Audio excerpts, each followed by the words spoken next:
जय मसीह की। और जैसा कि आप मुझे सब जानते हैं कि इंसान को प्रार्थना करना बहुत ज़रूरी होता है। अपने आप को चार्ज करना, अपने आप को परमेश्वर की संगति में रखना बहुत ज़रूरी होता है, क्योंकि इंसान प्रार्थना करना छोड़ देता है, इंसान परमेश्वर से दूर हो जाता है, इंसान परमेश्वर से भागने लगता है, इंसान प्रभु के नज़दीक नहीं आना चाहता।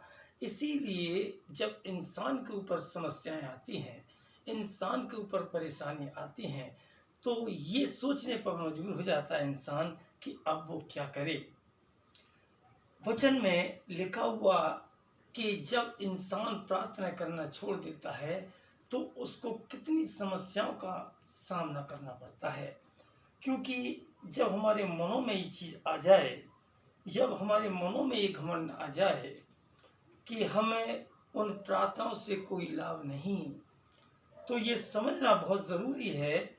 यूहन्ना की इंजील उसका 15वां अध्याय और उसकी 4 आयत में लिखा हुआ, जैसे डाली यदि दाखलता में बनी ना रहे तो अपने आप से नहीं फल सकती, वैसे ही तुम भी यदि मुझ में बने ना रहो तो नहीं फल सकते। परमेश्वर में बने रहकर ही हमारे जीवन में फल लग सकते हैं, परमेश्वर की सामर्थ मिल सकती है। क्योंकि जब इंसान प्रार्थना करना छोड़ देता है, इंसान परमेश्वर से दूर चला जाता है, तो उसको बहुत सी समस्याओं का सामना करना पड़ता है। अय्यूब उसका 15वां अध्याय और उसकी 4 आयत में लिखा हुआ है कि परंतु परमेश्वर का भय मानना छोड़ देता और परमेश्वर पर ध्यान लगाना और उसे छुड़ाता। तू तो परमेश्वर से दूर रहता ही है, तू चाहता है कि तेरे जैसे लोग और बने रहें। क्यों ऐसी समस्या क्यों आती है इंसान के जीवन में कि वो परमेश्वर से ही पहले किनारा क्यों कसता है? और जबकि परमेश्वर ने इस बात को कहा है कि मैं दाखलता हूं और तुम मेरी डालियां हो। अपने आप से हम अलग रहकर फलवंत नहीं रह सकते। प्रभु से अलग होकर हमारा जीवन बिल्कुल बेकार होता है। जबकि हम परमेश्वर में बने हैं, परमेश्वर से लिपटे हुए हैं, तो परमेश्वर अपना जीवन, अपनी आत्मा हमारे जीवन उड़ेलता है।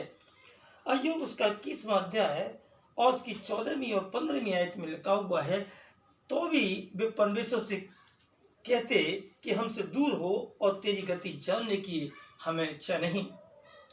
सर्वशक्तिमान क्या है कि हम उसकी सेवा करें और हम उससे विनती करें कि हमें क्या लाभ होगा।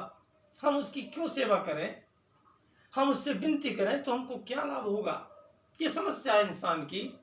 इंसान सोचता है कि बार बार प्रार्थना करते हैं और परमेश्वर हमारी नहीं सुनता, लेकिन हमने सीधा सा ब्लेम, जिस तरीके से मैंने पहले बताया कि मेले में खोया हुआ बच्चा माँ बाप को कोसता है कि मेरे माँ बाप खो गए, वो नहीं कहता कि मैं खो गया हूँ, सीधा ब्लेम लगाता है माँ बाप पर कि मेरे माँ बाप कहीं खो गए हैं, बिछड़ गए हैं मेरे माँ बाप मुझसे।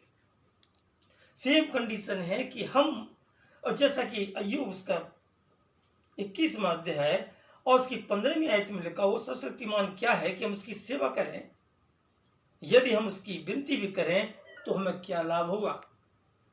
अगर हम उससे प्रार्थना करें तो क्या लाभ होगा?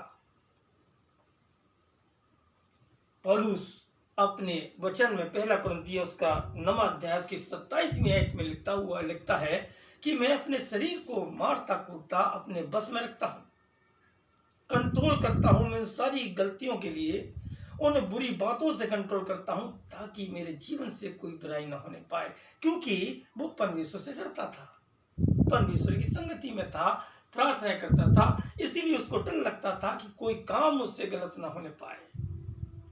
अपने शरीर को कंट्रोल करना, अपनी जुबान को कंट्रोल करना, अपने उन सारी बेकार की बातों को अपने जीवन में कंट्रोल करना, ताकि कोई गुनाह, क्योंकि परमेश्वर इन सब चीजों का परमेश्वर लेखा लेता है। हमें परमेश्वर की संगति में रहने से ही हमारा जीवन बदलता है।